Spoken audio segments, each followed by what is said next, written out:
Hi guys, welcome back to my kitchen. Today I want to show you a very versatile sugar cookie recipe.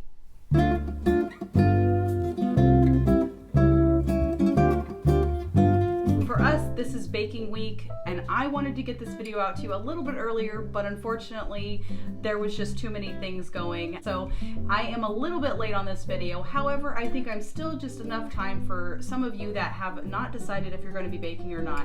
I wanted to share this recipe in particular because it's so simple but so versatile at the same time. And it's actually what we're going to be baking all week. One of the cookies we're going to be making is my very favorite cookie to make. I make it every single year no matter what, and that's why I've taken the same dough that I used for that cookie and had decided to make other cookies with it. So I hope that you enjoyed today's video. I'm sorry it's a little bit late, but I hope that this helps some of you get a good idea and have a great recipe to throw together even if it's last minute.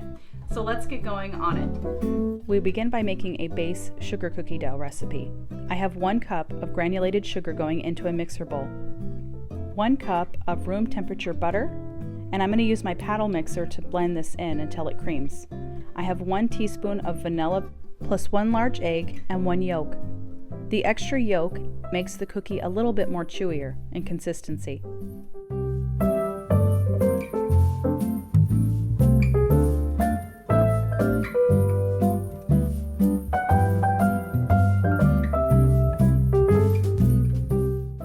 Now we're ready to add 3 cups of all-purpose flour and 1 teaspoon of baking powder. I use salted butter when I bake, but if you use unsalted butter, go ahead and add a half a teaspoon of salt to this at this point.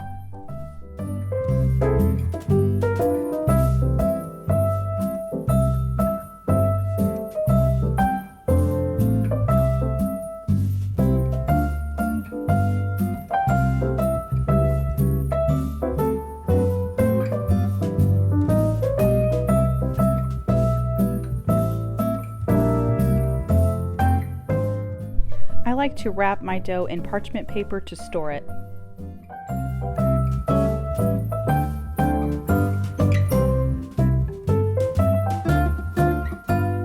We're going to get this into the fridge and let it chill for about an hour.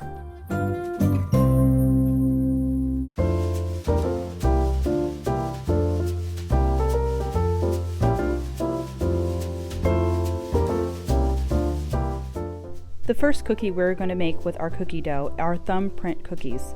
They're made with jam and they are absolutely delicious and a family favorite.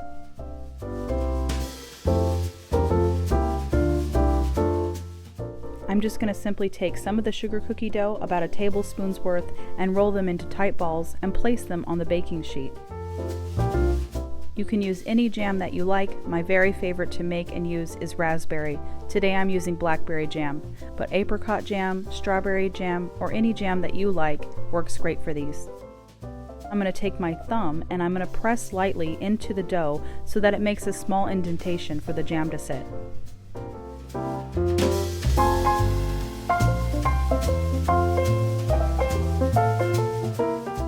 I add just enough jam to fill the circle, but not enough to have it overflow. It's about 1/4 teaspoon.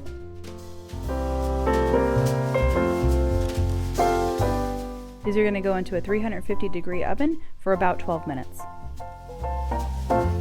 Next up we have a kid favorite, which is my daughter's very favorite cookie to make, and that is a standard sugar cookie.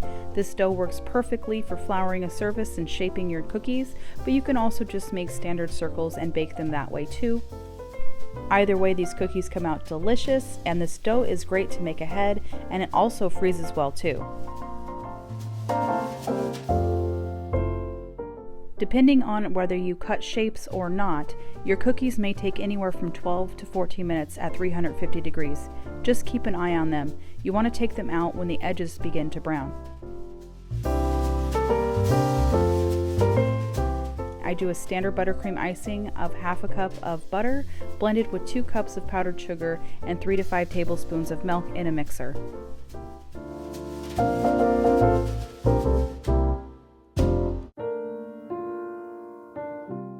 The next one is so cute and so festive, and that is a confetti style cookie, which all I do for this is take the chilled cookie dough, roll it into about 1 tablespoon or 1-inch balls, and then we're going to roll it around into either confetti style or standard sprinkles onto a plate.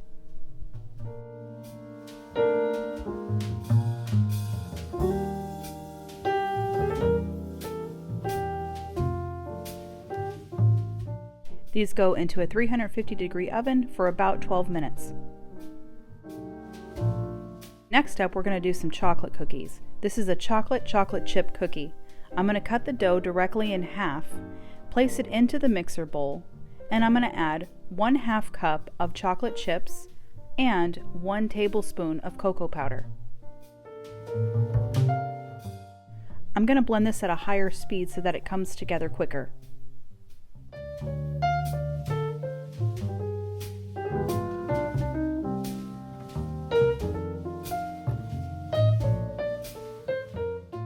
I like to roll these cookies into a ball as well, so that way they're not only standard sizes but also shapes.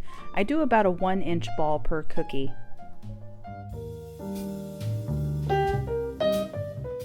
These will go into a 350-degree oven and bake for about 12 to 13 minutes.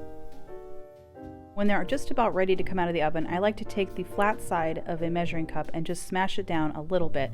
It makes the cookies look more delicious, I think, and they're all flat and perfectly uniform for the box. Next up is a candy cane cookie. Now I'm going to take these candy canes, put them into a freezer bag, and then smash them into tiny pieces with my rolling pin. You can add these pieces to both the frosting and the dough if you like, or you can just spread your sugar cookie with a peppermint icing.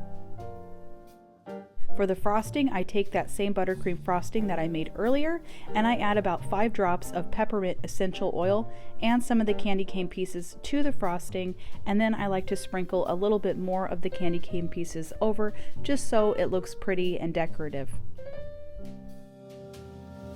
I just want to mention that you could find the blog post in the description box below.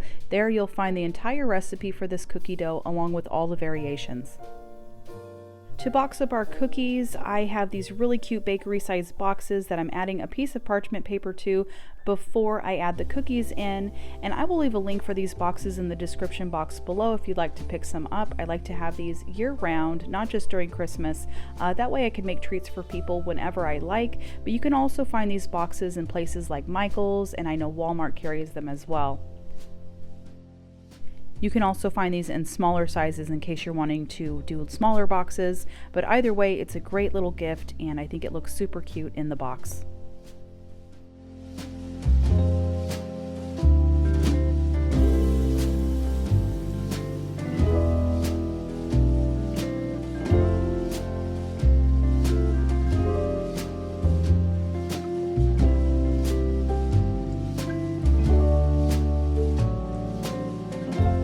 Thank you so much for joining me today. I hope you enjoy this recipe, and if you do, let me know in the comments. Have a wonderful week of baking, and I will see you on the next one.